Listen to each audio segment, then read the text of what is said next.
Hello everyone, welcome to WhiskyWars. Today I'm going to be telling you guys my top 3 Irish whiskies.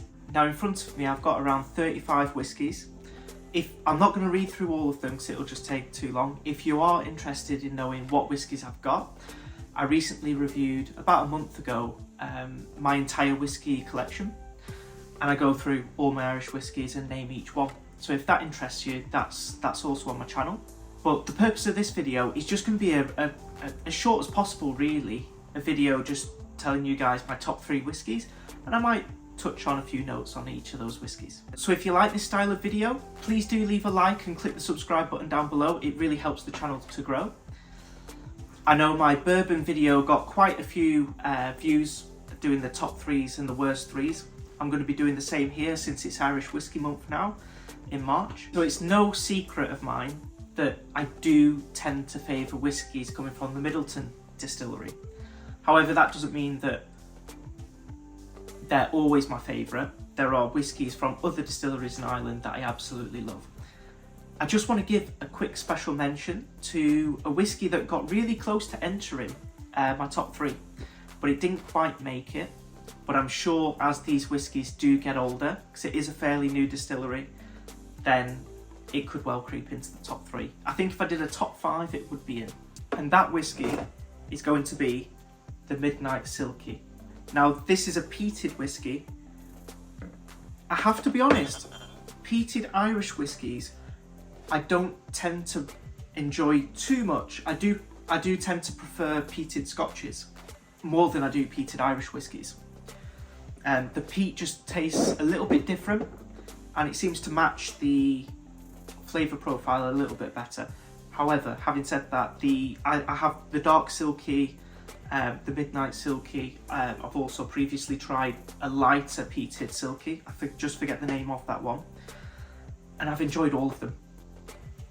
So I do want to give a special mention to that whiskey. It's 46%. I believe it's non-chill filtered and natural colour. Okay, I don't know about the colour, but I know it's non-chill filtered. I assume it's natural colour. It does look quite natural, but I don't want to say that just in case. But non-chill filtered, 46%, and I bought it for around £35. I think it's a great deal. I really do. So that's something that I would recommend, but it's not quite my top 3. So starting off with number 3, this was a close one. It's between 2 whiskies.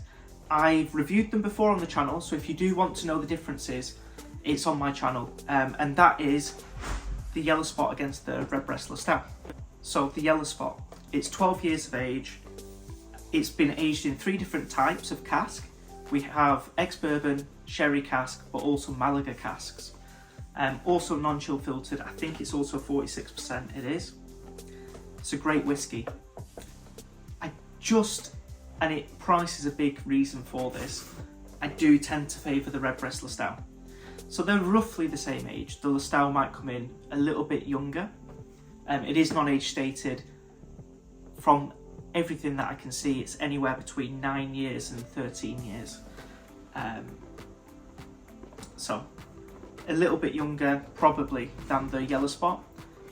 Also, it's just got the 2 cask influences, ex-bourbon and also Oloroso sherry cask, but it's also 46%. And for me, the Yellow Spot is around £80 in the UK. The Lustau does come across cheaper. I actually bought my first Lustau for £35 a few years ago. Impossible to get it for that now. It's around £55, but still considerably cheaper than the £80 Yellow Spot. So for me, the Redbreast Lustau does take number 3 position in this list. But if you guys want to put the Yellow Spot in, I wouldn't complain. I would say if I did a top 5, probably the Yellow Spot and maybe one of the Silkies would just get into the top 5. But the top 3 is going to be the Redbreast Lustau in 3rd place. Now in 2nd place, a whiskey that I initially reviewed, and I think I reviewed it, it's the Jameson Black Barrel Proof, bottled at 50%. And I initially reviewed this with the Black Barrel, the standard Black Barrel at 40%. And I may have even given the Black Barrel at 40% the win based on price. However, The last year I've been drinking this more, and I think it's down to here. Unfortunately, it's a black bottle, so it looks cool, but you don't know how much whiskey you have left. But it's not much. It's a lot better than the standard 40% whiskey. So I would like to just change that a little bit, make an asterisk over that. This is my second favourite Irish whiskey. I think it's just phenomenal. It's so good. It gives you everything the Black Barrel gives you in terms of that sweetness, that thick, syrupy sweetness, vanilla sweetness. But it proofs it up, obviously, it's 10% stronger, but it adds in a lot more fruit into that nose, into the taste.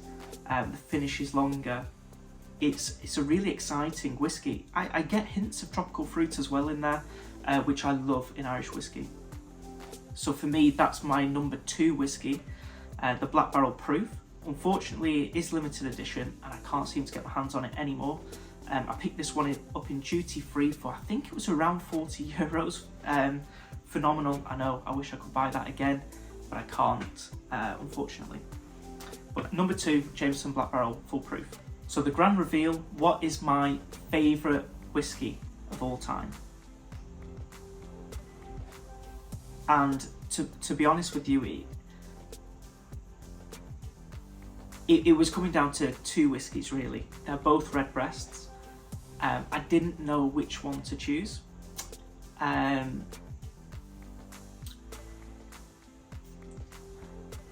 it's close. And to be honest with you, I could have put the whiskey that I'm not going to choose in 3rd place, and I would have been very happy with that. But I just didn't want to choose Redbreasts. And that's why I gave the special mention to the Yellow Spot, because they are similar to the Lustau and the Yellow Spot. But for me, the one that just misses out, and I think it's a really good whiskey, it's just a little bit harder to find now, and it's had a little bit of a price jump, so it didn't quite make it. And that's going to be the Redbreast 15. This is also bottled at 46%. They all seem to be bottled at 46%, apart from the Full Proof at 50. Now, this whiskey, for me, it's going to be classic Redbreast. However, it's going to be oakier. So if you like wood, you're going to like this. It's oakier, it's nuttier. And for me, actually, I get a lovely bit of mint on there, and something herbal. And it really takes Redbreast into a different direction. The fruit element of this whiskey is not going to be as strong as majority of Redbreasts. And so for me, this is the most unique Redbreast that I've tried, and I think it's great. I really do. So special mention to this one, but I have to be honest, I believe the greatest whiskey in my collection is going to be the Redbreast 12 Cask Strength. Now this whiskey is bottled at 56.3%, but it does change year on year, batch on batch, the proof slightly. Phenomenal whiskey. The sherry in this is really pronounced. You're going to get a lot of red fruits, rich red fruits in this whiskey, very buttery, just a phenomenal whiskey. So hopefully that helped. I think if I was going to do a top 5, the Redbreast 15 would be in there, and I might not include the Yellow Spot because I've gone for the Lustau, so I'll add a Silky in there for a bit of peat. So they would be my top 5. The Silky, the Redbreast 15, the Lustau, the 12 Cask Strength, and the Jameson Full Proof. If you like the video, please do click like on the video, and please consider clicking the subscribe button down below. That really helps the channel out, so I'd really appreciate that. Thank you so much for watching this Whiskey War, and I hope to see you all for the next Whiskey War, which I'll be doing my worst 3 Irish whiskies. So, see you then.